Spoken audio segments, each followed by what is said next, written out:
কিন্তু আমার দেশের ইমামরা খালি ডান দিকে সালাম ফিরে বাম দিকে সালাম ফিরে তখনই করছে ডান দিকে কৌটো আছে, কৌটো না ছাড়ে দেখো মেহেরবানি করে কৌটো ছাড়েন।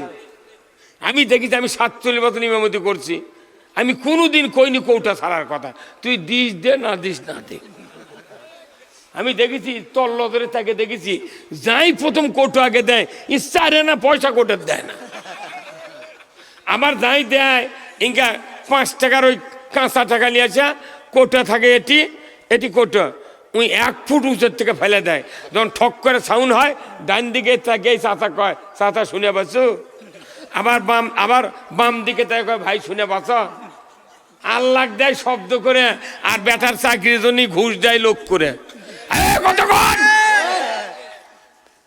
এই বাংলাদেশে ইসলাম গেল ভিক্ষায় আর দেশ গেল মানুষের আইনে। আওয়াজ ধীরে হলো গা, আওয়াজ ধীরে হলো গা, জোরে করবেন না গা। কোন পক্ষে শান্তি নাই, শান্তি নাই, শান্তি নাই রে। কি এই যে মসজিদগুলো আমাদের দেশে আছে, 5 ওয়াক্ত নামাজ, বিকেলবেলা আসরের নামাজের আজান ওই ইমাম দিয়ে, মেলা মসজিদ আছে বাজারের কাছে, ওরা আকামত দেওয়ার মানুষ পায় না। খালি এই যে ভোট বেঁধে গেছে, চা খাওয়ার জন্য খালি একদল লোক খালি দৌড়াচ্ছে। দোকানদাররাও বুঝিছে, দোকানদারও আবার ভোটের নেতারা কয়ে গেছে চার রং খালি লাল হবে, চিনি বেশি দেবো না। ওরা কত খাবি খাক। হ্যাঁ, অনুরোধ করছি এই যে মসজিদগুলা আমাদের দেশে আছে, খালি যদি মসজিদে যে খুতবা তেলাওয়াত হয়, খুতবারই যদি মানে ইমামরা যদি বলে দিত, তাহলে বয়তুল মোকাররমের ইমামের পলান লাগতো না। খুতবার যা বক্তৃতা হয় আরবি দিয়া, এই অর্থ যদি বুঝানো হতো, আমার দেশের মানুষগুলা আরো 100 বছর আগে বাংলাদেশে আল্লাহর আইন কায়েম করত। কিন্তু আমরা তো বলি না। আল্লাহ তাআলা কোরআনে বলেছেন অনেক কথা, যাজ্ঞে আমি সেদিকে যাব না। আমি বলছিলাম নামাজ কায়েম করবে সরকার, যাকাত আদায় করবে সরকার। কিন্তু সরকার যাকাতও আদায় করলো না, সুদও বন্ধ করলো না। যার মনে তাই যা করে করুক, আল্লাহু আকবার। কতক্ষণ আমি অনুরোধ করছি, আমরা সেদিকে যাব না, আমরা আসি আল্লাহর কোরআনের দিকে। ধরে বলুন ঠিক কিনা? আল্লাহর নবী বলেছেন মান বানা মসজিদান বানাল্লাহু লাহু বাইতান ফিল জান্নাহ। রাসূল বলেছেন যারা মসজিদ তৈরি করবে, অর্থ দেবে, জায়গা দেবে, জমি দিবে, আল্লাহর বান্দারা পরিশ্রম করবে, আমার আল্লাহ বলেছেন অর্থ দিবে, আমি কিয়ামতের দিন তাদেরকে জান্নাতের ভেতরে বালাখানা দিয়ে দেব। জোরে কন্যা মারহাবা। আল্লাহর বান্দারা, আল্লাহর বান্দিরা, আমি আপনাদেরকে অনুরোধ করব, আজকের এই সাকারিয়া সর্দার পাড়ার জামে মসজিদের উদ্যোগে কোরআনের মাহফিল, আল্লাহর কোন কোন বান্দা আছেন 1000 করে, 2000 করে টাকা, 3000 করে টাকা, 2 বস্তা সিমেন্ট, 5 বস্তা সিমেন্ট, 1 মণ ধান, যার যা সঙ্গতি আছে দিবেন। আমি আপনাদের জন্য দোয়া করব, আল্লাহ তাআলা যেন জানমালে বরকত দেয়া দেয়। জোরে কন্যা আমিন। আর কর্তৃপক্ষ ভাইয়েরা, রুম্মান কোথায় তুমি? তাড়াতাড়ি করে ব্যাগটা ছেড়ে দাও। যার যে বান্দার পকেটে আল্লাহর কোরআনের কথা আছে, দিলের ভেতরে কোরআনের মহব্বত আছে, ওই বান্দার জন্য আমি আফসোস করে বলবো, এখানে যারা বসে আছেন 2 টাকা হলেও আল্লাহর ঘরের জন্য দিবেন। কিয়ামত পর্যন্ত 2 টাকাকে কোটি কোটি টাকা হিসেবে পরিণত করা হবে। আমার আল্লাহ বলেছেন ওয়াকরাতুমুল্লাহ করদান হাসানা লাউ কাফিরা আনকুম সাইয়াতিকুম ওয়ালা উদখিলান্নাকুম জান্নাতিন তাজরি মিন তাহতিহাল আনহার। আমার আল্লাহ বলেছেন যারা কর্জে হাসানা দিবা আমাকে, আমি আল্লাহ তাদের জন্য, আল্লাহর বান্দা আল্লাহ নিজে বলেছেন তাদের জীবনের গুনাহ মাফ করে দেব। আল্লাহ তাদেরকে জান্নাতুল ফেরদাউসে ঢুকায় দেবে। জোরে কন্যা আমিন। লিল্লাহে তাকবীর। আর যারা দিবেন ভাই আমার হাতে টাকা, মা বোনেরা যারা আছেন আপনারা একটু টাকা দিবেন, আমি আপনাদের জন্য দোয়া করব। বোনেরা যারা আছেন প্যান্ডেলে দয়া করে টাকা উঠে দিয়ে দিবেন। আল্লাহ আপনার একটা ছোট্ট বান্দা 100 টাকা করেছেন দান, আল্লাহ হক্কানি হাফেজ হওয়ার তৌফিক দেয়া দেন, মা বাবার কলিজা ঠান্ডা করে দেন। আল্লাহ যেন এই 2টা বাচ্চা আল্লাহ যেন হক্কানি আলিম যে তৈরি করার তৌফিক দেয়া দেন, ধরে কোন আমিন। আমার নবী বলেছেন আল্লাহ যাকে জান্নাত দিবেন ওই ব্যক্তির টাকা কোরআনের জন্য, ইসলামের জন্য, মসজিদের জন্য আল্লাহ কবুল করে, ধরে কোন আমিন। ভাই খুব তাড়াতাড়ি আসুন, আল্লাহর বান্দা আর একজন 100 টাকা আল্লাহ দিনের জন্য কবুল করে নেন। আল্লাহ তার বংশের ভেতরে যারা কবর হয়ে গেছে আল্লাহ কবরগুলি জান্নাতের বাগান বানায় দেন, ধরে কন্যা আমিন। আর একজন বৃষ্টি শিখিনি কি জানেন, আর ওটি গোসল করেনি, ফজরের নামাজ পড়েনি, তাহলে নামাজের চেয়ে, ফজরের নামাজের চেয়ে ইসলাম বিজয়ের কাজ সবচেয়ে দামি।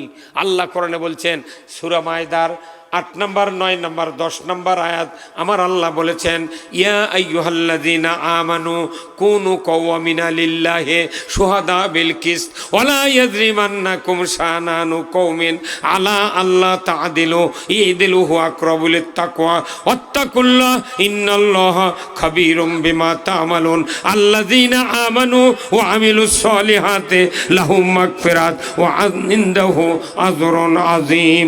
জোরে কন্না মারা হাওয়া।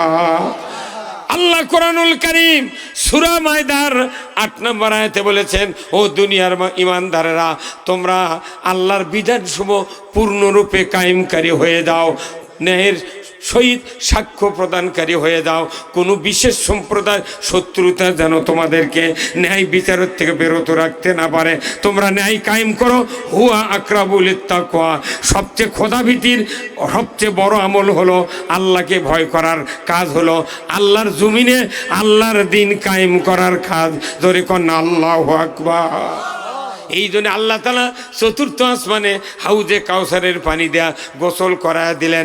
নবীজির কাছে খবর এসে গেল, নবীজি বললেন ওগো হানজালার স্ত্রী তুমি টেনশন করো না, আমরা খুঁজে খুঁজে পাই নাই, কিন্তু তোমার স্বামীর লাশ 4র্থ আসমানে চলে গেছে, হাউজে কাউসারের বেহেশতি পানি দিয়া গোসল করায় দিচ্ছে। ধরে কন্যা মারহাবা। অল্পক্ষণের ভিতরেই লাশটা পৌঁছে যাবে যারা হজ করেছেন উহুদ প্রান্তরে।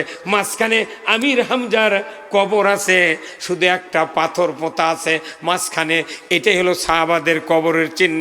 আর আমার দেশে কলার গাছ পুঁতে যদি কবর বানায় 3 তলা বিল্ডিং করে, কয় গরু শাহ শুয়ে আছে। কি শাহ? গরু শাহ। আর বাস থেমে থেমে কর করে 500 টাকার নোট দিচ্ছে।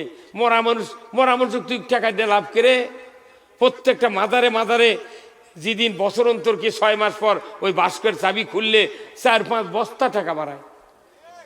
এক মাজারের মোতাল্লি আমাকে করছে হুজুর এই খুরসা পয়সা এত কোনটি থেকে কব্বর দেয়, আমার মাথা চলে না, এগুলো আমরা গুনবেরও পারি না, কাকু দিবেরও পারি না। আমি তোর ওই টাকা দেয় কয়টা কম্বল কিনে দিছো, কব্বর দেয় শুয়ে দিয়ে শীতের দিন ও কম্বল কিনে দিচ্ছ কয়টা, প্রতি বছর একটা করে কম্বল দিলে তো ওই কব্বরের উপরই তো 1000 খানিক কম্বল হয়ে গেল। এই যে মহাস্থান বাংলাদেশে এক ঐতিহ্যবাহী জায়গা, বগুড়ার এক নিয়ামত, পরশুরামের সাথে যুদ্ধ করে শাহ সুলতান বলকি রহমতুল্লাহ বলক দেশ থেকে এসে এটি যুদ্ধ করে কালেমার পতাকা উড়েছে। ধরে কোন আল্লাহু আকবার। সেই শিলা দেবীর ঘাট, সেই মহাস্থান ঠিকই আছে। প্রতি বছরের বৈশাখ মাসের শেষ বৃহস্পতিবারে 27 মণ গাঁজা খায়। করতোয়া পেপারত লাগে, অন্যান্য পেপারত লাগে 27 মণ গাঁজা খায়। তাহলে ওটি গাঁজা খাওয়ার জন্য বলকদার থেকে আচ্ছা না, ওই গাঁজা বন্ধ করার জন্য উনি এসে যুদ্ধ করছেন। অথচ মহাস্থান একটা পবিত্র জায়গা, সেটি সেরেক হচ্ছে, মহিলা মানুষ দিয়ে জিয়ারত হচ্ছে, লাফালাফি হচ্ছে, তাবারক জিলাপি কি চান, ওটি মানে হোটেল খুলেছে। কেউ আবার ওটি হাসিয়াল বানাচ্ছে, ওরা আবার ভাড়া উপায় করে, কচ্ছে এটি একটা পাক করবো, টাকা দেওয়া লাগবে 1500, তাহলে তুই খড়ি পাবো, খড়ি তো লিয়ে যায় বাড়িটা, কয় পাতিল পাবো, পোলা, তোরা যা পাক করবো, আমার খালি ঘর আর হাসিয়াল টাকা দেবো, তারপরে যাবো এর থেকে। না ওটি ব্যবসা করার জন্য আচ্ছা আর বিড়ি খায় খায় একজনের মুস কইলে হয়ে গেছে, গাঁজা খায় খায় দাঁড়ি একে গোলাপি রঙের হয়ে গেছে। ঠিক কি ঠিক? এই কথা কন না। আচ্ছা কোন একটা ডিসির পাশে কি কোনদিন একটা চৌকিদার কোনদিন নামাজ পড়ছে?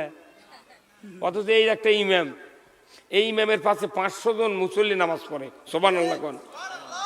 একজন ইমামের পেছনে ঈদের নামাজ 2000 লোক নামাজ পড়ে না? এই শুক্রবার দিন যারা আমাদের বাংলাদেশের ম্যাক্সিমাম, খালি আমার ইউনিয়নে একটা মসজিদ খালি কোটা চলে না, সেটা হলো ভাটরা মসজিদ।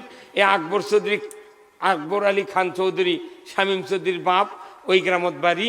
ওই একটা জুম্মাত খালি কোটা চলে না। আর বাংলা আমার ইউনিয়নত 274টা মসজিদ আছে, সব মসজিদে কোটা চলে। আর ইমাম কি জাঁদরেল ইমাম, 1000 লোক 500 লোক নামাজ পড়ে, তাই ডান দিকে সালাম ফিরায়, বাম দিকে সালাম ফিরায়। আল্লাহর নবীর হাদিস, ফরজ নামাজের সালাম ফিরানোর পর 4টা কথা অনুবাদ করা লাগবে মুখ দিয়ে। কি? প্রথম বলা লাগবে আল্লাহু আকবার, তারপরে 3 বার বলা লাগবে আস্তাগফিরুল্লাহ, আস্তাগফিরুল্লাহ, আস্তাগফিরুল্লাহ। এই 3 বার বলা লাগবে, তারপরে যা হয় হবে। কিন্তু আমার দেশের ইমামরা খালি ডান দিকে সালাম ফিরে, বাম দিকে সালাম ফিরে, তখনই করছে ডান দিকে কৌটো আছে, কৌটো না ছাড়ে দেখো, মেহেরবানি করে কৌটো ছাড়েন। আমি দেখি, আমি 47 বছর ইমামতি করছি, আমি কোনোদিন কইনি কৌটা ছাড়ার কথা। তুই দিস দে না দিস না দে। আমি দেখেছি তল্ল ধরে তাকে দেখেছি, যাই প্রথম কৌটো আগে দেয়, ইচ্ছা আরে না পয়সা কোটার দেয় না।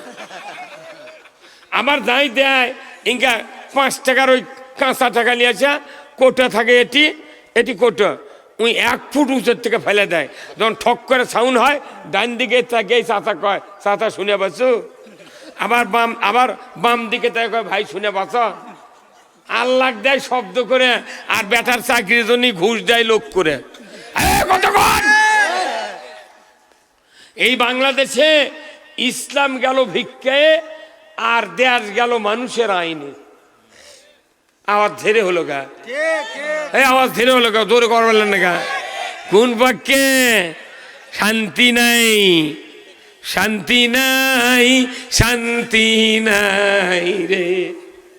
কি এই যে মসজিদগুলো আমাদের দেশে আছে, 5 ওয়াক্ত নামাজ, বিকেলবেলা আসরের নামাজের আজান ওই ইমাম দিয়ে, মেলা মসজিদ আছে বাজারের কাছে, ওরা আকামত দেওয়ার মানুষ পায় না। খালি এই যে ভোট বেঁধে গেছে, চা খাওয়ার জন্য খালি একদল লোক খালি দৌড়াচ্ছে। দোকানদাররাও বুঝিছে, দোকানদারও আবার ভোটের নেতারা কয়ে গেছে, চার রং খালি লাল হবে, চিনি বেশি দেবো না। ওরা কত খাবি খাক। হ্যাঁ, অনুরোধ করছি, এই যে মসজিদগুলা আমাদের দেশে আছে, খালি যদি মসজিদে যে খুতবা তেলাওয়াত হয়, খুতবারই যদি মানে ইমামরা যদি বলে দিত, তাহলে বয়তুল মোকাররমের ইমামের পলান লাগতো না। খুতবার যা বক্তৃতা হয় আরবি দিয়া, এই অর্থ যদি বুঝান হতো, আমার দেশের মানুষগুলা আরো 100 বছর আগে বাংলাদেশে আল্লাহর আইন কায়েম করত। কিন্তু আমরা তো বলি না।